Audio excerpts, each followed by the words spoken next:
Hey folks, welcome. We're happy you're here. We're going to get started in just a minute. We're getting just a couple technical things set up and we will get going any second. Settle in. We'll be ready to go any moment. So we're getting things set up. Glad you're here. It's an exciting night to talk to you about some interesting things. Welcome to our Forward Together gathering. We'll get started right here in just a second.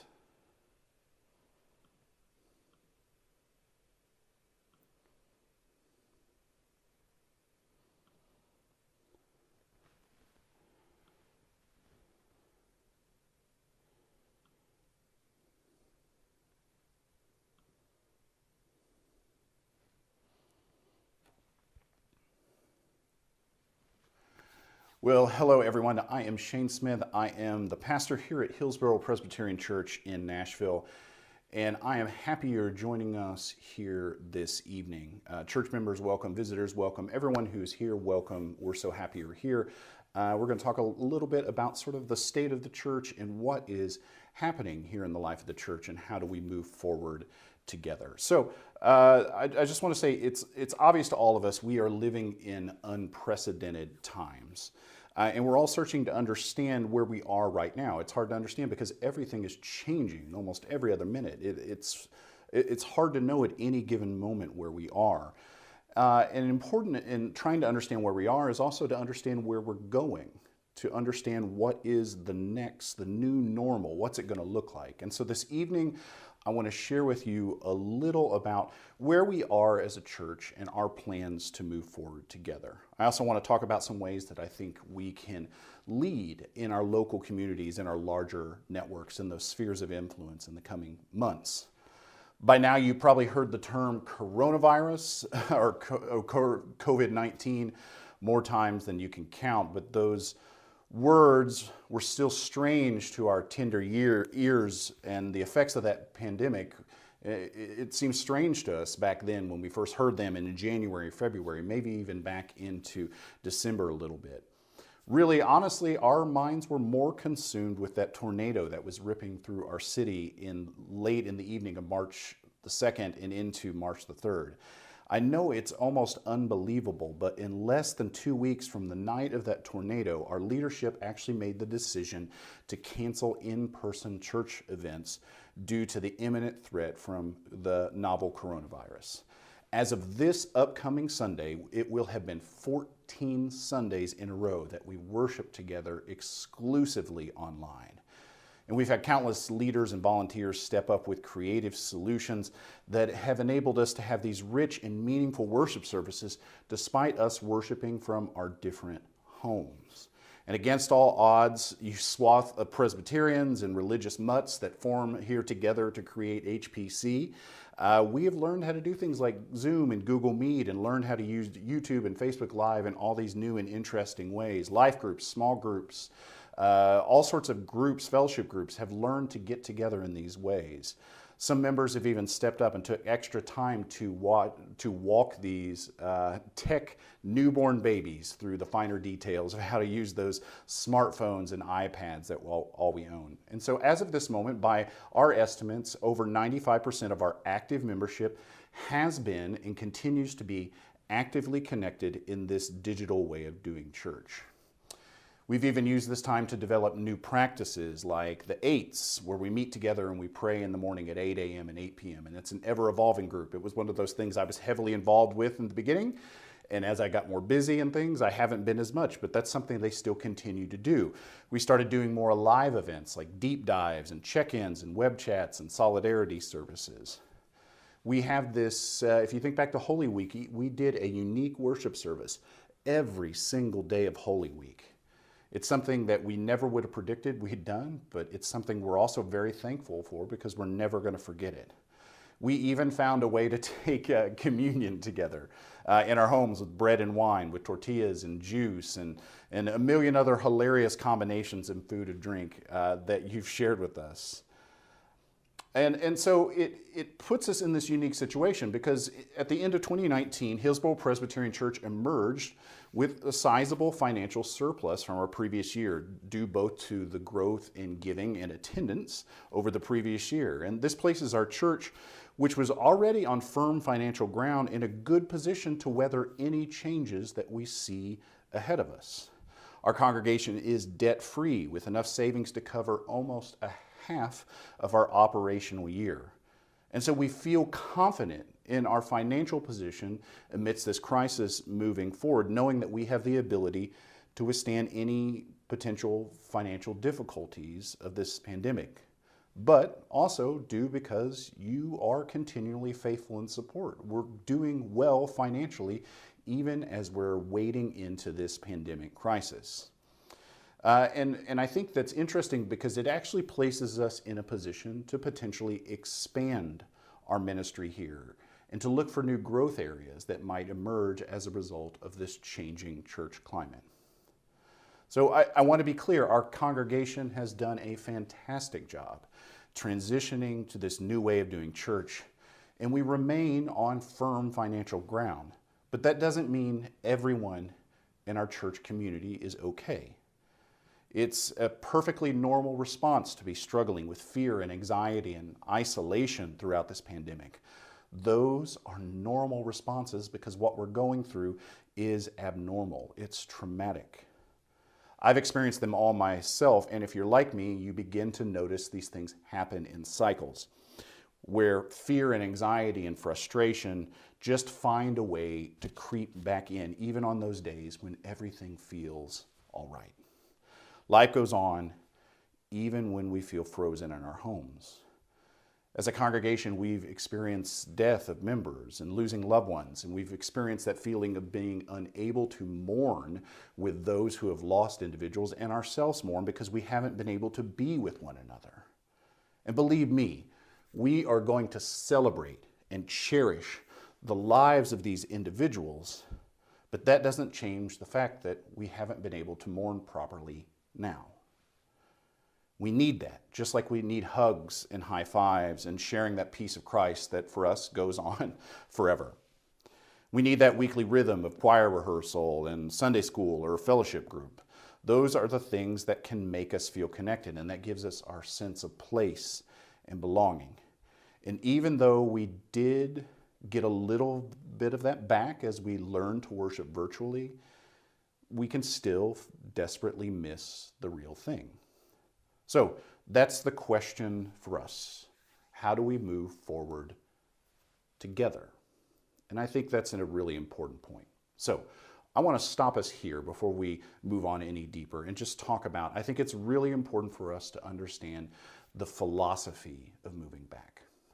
So I think one of the first questions everyone asks is, can we safely return to in-person worship? But I think really for a church, this is an ethical decision. It's more of a question of should we return? Should we return? Who are we leaving out? Who are we putting in vulnerable positions by coming? Who are we creating pressure on in any direction returning? Can we return and do with excellence what we feel we were doing online with excellence? It's a very challenging decision. But I think an important part of this is to understand that this is a process, a dynamic process, where we want to listen and hear from you. And this is what we're going to get to tonight. So I want to share with you this. This is actually a two-part process of rolling this out. The first is tonight, just sort of to lay the groundwork on what it looks like, or the underpinnings of what it's like for us to move forward together. And the first part of that, as I'm going to share, you'll see it here on the screen, is we want you, the congregation, to participate in our Forward Together Congregational Survey. You'll see the link there on the screen, links.hborough.org/survey. I'm going to leave that up while I talk here. And the point of this survey is not necessarily to get everyone's opinion on everything. We want to assess where you're at. How has your life been during this pandemic crisis? How are you doing? What's changed in your life? How are the services working with you? Are you feeling connected? Are you desperately hurting for something? What's your family life look like? That's what the survey attempts to ascertain, because that helps us as leaders know how to respond to your needs. So go ahead. That's the biggest thing we encourage you to do tonight. That's the 100% most important thing, is go and take that survey. Not just you, but everyone in your family who worships with you or worships. All the worshiping that we're saying, all the worshiping members of your household, we encourage them each to take that. That includes children, because their opinions are incredibly important in this. They are full parts of our church. So everyone, please, I'm going to throw it back up there, take that survey. Take the Forward Together Congregational Survey. It's there available at links.hborough.org. I'm going to show you another way that you can get to it. If you go to our webpage, if you go to hborough.org/forward, you're going to arrive at this webpage right here, and as you can see, there's a button where you can take that survey. It also has a little more information about our process, and you will actually find somewhere on that page there, I'm going to try to scroll down to it if it'll let me. It doesn't look like it's going to let me. There's actually, and this is actually the second part of our process. The second part of our process is we encourage you to join us in worship this Sunday as we roll out, as part of worship, our phased plan for returning to in-person worship. So if you go to that website, the hborough.org/forward, you'll actually see a blurred out section where we have this very detailed plan of all these phases. But we're actually going to reveal that in worship on Sunday, because we think that that's informed by sort of the philosophy of our thinking. Okay? And so the really big bullet points I want you to take away from tonight are, financially, the church is doing great. We're in a really strong position. It doesn't mean we will always be. Obviously, these crises hit people at different points. Every nonprofit, every religious organization is going to do with some degree of strain with it. We don't know what that is. Our suspicion is things like that come at the tail end of the year. But where we are now, because of our being debt-free, because of our savings, because of the significant surplus we had last year, we are proceeding well financially heading into this year. So there's no need to be worried there. In fact, I encourage you to be encouraged by that, to take that as a challenge to say, where are the areas that we can expand our ministry? We had already done that in our budget making process. Our benevolence fund, which hands out to 27 different organizations, actually increased our level of giving this year and took on a new partner in supporting the Telos community that is pastored by Beth Baxter. And so that's exciting for us, also challenging as being good stewards of that financial resources. Yeah. So that's one thing to take away from it. Take away from it is that from our estimations and interactions with people seem to be doing a good job of connecting digitally, both in worship and in their Sunday school and small group courses that are connecting over things like Zoom. We know that there are people that fall through those cracks, and we are trying our best to find ways to connect with them, and we will continue to do that. It's challenging, and that's the amazing double-edged sword of technology. If people have it, we have this amazing ability to connect, just like you're interacting with me now. But if people don't have that or struggle using that technology, it can feel like a barrier to entry. But by and large, our congregation seems to be highly engaged. In fact, we've actually seen a growth in the number of people attending worship service from all over the place, literally from other countries and other states that have become really active in watching in our worship service. And so that's really been encouraged. That's something to consider as we make these decisions about who we are moving forward. So there's that. Our congregation seems to be doing well. And that doesn't mean to gloss over. There are people that are certainly struggling in this. And that's one of those things we're really reliant on you to share those things with us. Not only in the survey, but if you are hurting, please reach out because we don't know what we don't know. And so my email, Shane@hpcnashville.org, Shane@hpcnashville.org. I'm going to slow down here a little bit. You can also call the church. And if you dial my office, I'll get it. That's one way. We want to be able to do that. Myself and the rest of the staff, we want to be available as resources for emotional, spiritual support during these times. You all as a congregation, from my observations as a pastor, do a wonderful job of checking in on each other and doing all those amazing things. And I think that's part of the reason we've been able to weather this in such a healthy way. So financially well, we seem to be worshiping and engaging well as a congregation, which presents us with the challenging question of who do we want to be moving forward? And that's the thing that we're in the process of working out and develop some degree of a plan for that we want to share from you. But before we do that, we want to be able to hear from you in that survey. So I'm going to throw that up there again, just so you can see that website. It's links.hborough.org/survey. Go there, take that survey. It's real short. It's 3 pages. Don't let that scare you. It's, maybe 10 questions. Some of them ranking. There's a couple options in there. If you want to share something specific and type in, you have that option too. It's anonymous. We don't know who it's coming from.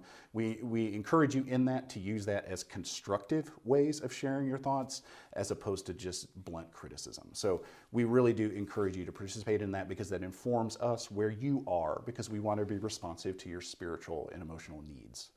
So there's that. The second part of that is just a reminder to attend worship this Sunday, because part of the sermon is going to be rolling out this sort of way we see church happening in the future. Now, obviously, we have to understand this is always a moving target. Tennessee is not seeing decline in cases anymore. Our R0 number, the rate of growth, is crossed back over 1. We are growing again as a result of this opening. And so there is always the possibility that things have to be pulled back from time to time. That's something we need to be aware of as a congregation as we take steps forward to open up ministry in maybe more traditional routes. We also have to be incredibly reflexive to have the ability to pull back if we need to. So that's something really important to be aware of, because I think a lot of folks, it's very easy just to fall for the trap to think that we're always going to be progressing. But we can't control this thing. All we can do is control our response to it. So thanks for being here tonight. We're going to talk more about this on Sunday, but we just wanted tonight really to sort of deliver the status of the church. How's the church doing from our observations as staff and other leaders in the church. You might have had questions I didn't address in this. I'm actually not with you presently live right now because I am with some of our musicians getting stuff done for Sunday worship. This is how, through the magic of technology, I can be in 2 places at once. But I want to be responsive to your questions. And so you can email me. Just email me direct, shane@hpcnashville.org, and I'll do my best to try to answer questions in any way that I can. But from our perspective, all things considered, we're doing quite well as a congregation. I'm seeing lots of growth. I'm hearing lots of people how this has been a challenging but time of growth in their life. I also know there's individuals that are hurting, and I've also seen examples of you as a congregation stepping up to serve individuals who are hurting. So thank you so much for all you've done in leading and serving and being a really vital part of this ministry, this congregation. I'm so grateful to be here as your pastor. It's just been a wild year.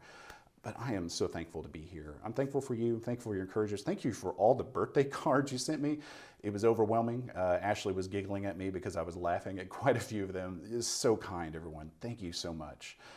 We look forward to seeing you back in worship on Sunday again, as we will talk more specifics about how we see and how we're framing who we're becoming moving forward. But please take that survey. We're going to upload things and email things and text people reminders of this, but it's links.hborough.org/survey. We'll try to put a link on the front page too, so it's really easy to get to. You can go hborough.org/forward to go to that landing page, which will start filling in some information on how we see ourselves moving forward. But thank you for being here this evening.